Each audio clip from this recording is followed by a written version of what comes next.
재작년에 치러진 수능 영어 영역의 23번 문제입니다. 지문을 읽고 글의 주제를 찾는 배점 3점짜리 문항으로 대형 입시학원 유명 강사의 모의고사 지문과 한 문장을 제외하고 동일합니다. 시험 직후 모의고사를 미리 풀어본 학생들에게 절대적으로 유리하다며 불공정 논란이 불거졌습니다. 평가원에도 해당 문항에 대해 120여 건의 이의 신청이 접수됐지만 문제와 정답 오류에 대한 이의 신청이 아니라는 이유로 심사하지 않았습니다. 그런데 시험이 치러진 지 8개월 만인 지난해 7월, 교육부는 해당 유명 강사를 경찰에 수사 의뢰한 것으로 확인됐습니다. 사교육 카르텔 신고센터에 해당 강사가 현직 교사들에게 문항을 사들였다는 제보가 들어왔기 때문입니다. 교육부는 해당 강사와 현직 교사 4명을 부정청탁금지법 위반 혐의로 경찰에 수사를 의뢰했다고 밝혔습니다. 이 과정에서 재작년 수능에 출제된 영어 23번 문항에 대한 의혹도 함께 수사해달라고 요청했습니다.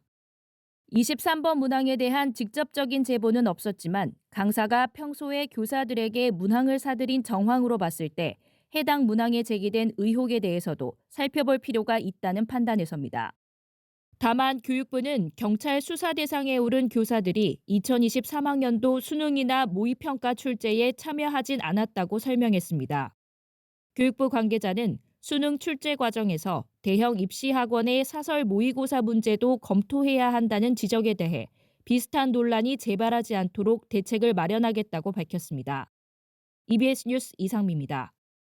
최근 사설 모의고사와 2023학년도 수능시험 EBS 교재 초안에 동일한 영어 지문이 사용되었다는 사실이 알려지면서 평가의 공정성에 대한 의혹이 제기되고 있습니다.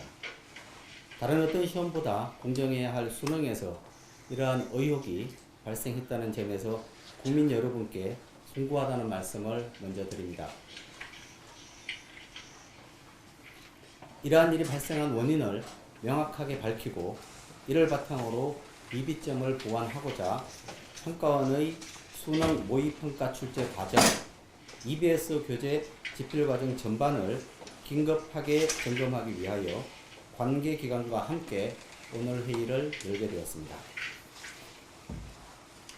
교육부는 지난 7월과 9월 일부 교원의 사교육 업체와의 문항거래 등을 확인하고 고발과 수사 의뢰를 하는 한편 신고센터에 접수된 카르텔 및 부조리 사안에 대해서 관계기관과 긴밀히 공조하여 단호하게 조치하여 왔습니다. 또한 수능위원 풀 구성과 선정 과정 등 출제관리 전 단계에서 카르텔 유발 요인을 제도적으로 차단하고 교원 겸직 허가 가이드라인을 통해 현직 교원의 겸직 등이 금지되는 사교육 업체의 범위와 기준을 명확히 하여 안내한 바 있습니다. 그럼에도 불구하고 수능 연계 교재로서 신뢰성을 담보해야 할 EBS 교재의 집필 및 감수 과정에 대한 관리나 사교육 관련성이 제기된 수능 모의 평가 문항에 대한 사후 대응이 미흡했다는 정황이 파악된 상황입니다. 깊은 책임을 통감하며 수능과 관련된 모든 과정에서 사교육 업체와의 유착 가능성을 더욱 철저히 차단할 수 있는 방법을 강구해 나가겠습니다. 먼저 수능 연계 교재인 EBS 집필 감수 과정을 더욱 엄정하게 관리하도록 하겠습니다. EBS 집필과 감수에 참여하는 현직 교원 등은 관련 법령과 지침에 따라 사교육 업체에서의 겸직이 당연히 금지되나 집필 감수 과정에서 이를 좀 더 철저히 점검할 수 있도록 보완 방안을 마련하겠습니다.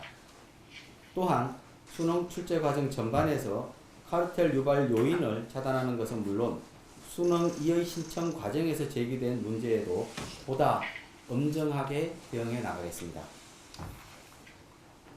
특히 사교육 관련 의혹이 있는 수능과 모의평가 문항 등에 대한 대응 방안도 마련해 나가겠습니다. 존경하는 국민 여러분, 그간 교육부는 우리 교육계 곳곳에 숨어있던 사교육 카르텔의 실체를 밝히고 이를 근절하기 위해 혼신의 노력을 기울여 왔으나 곳곳에 자리 잡은 유착관계를 단번에 뿌리 뽑기에는 미흡한 점이 있었습니다. 앞으로 오늘 회의에서 점검하고 논의한 사항을 바탕으로 미흡한 점은 지속 보완하는 한편 평가원, EBS 등 관계기관과 함께 사교육 카르텔 근절을 위해 모든 역량을 집중해 나가도록 하겠습니다. 감사합니다. 교육부가 발표한 교원 겸직 허가 가이드라인입니다.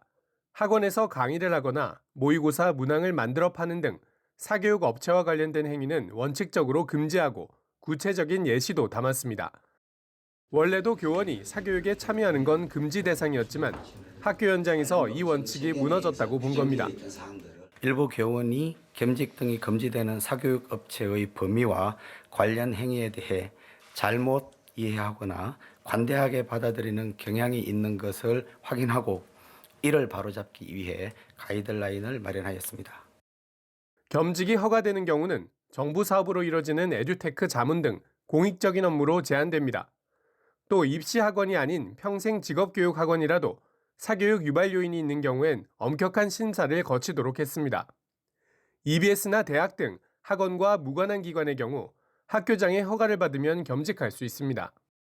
학교와 시도교육청은 매년 1월과 7월 두 차례 교원의 겸직 실태를 조사하고 위반 여부에 따라 최대 파면까지 조치하도록 했습니다. 이번 가이드라인 안내 이후 발생한 사교육업체 관련 영리행위 위반 사항은 비행위에 고의가 있거나 과실이 중한 것으로 보고 엄정 조치할 계획입니다. 교육부는 이 같은 가이드라인을 현장에 즉시 적용하는 한편 대학 교원에게 적용할 가이드라인도 내년 상반기까지 마련하겠다고 밝혔습니다. EBS 뉴스 황대현입니다.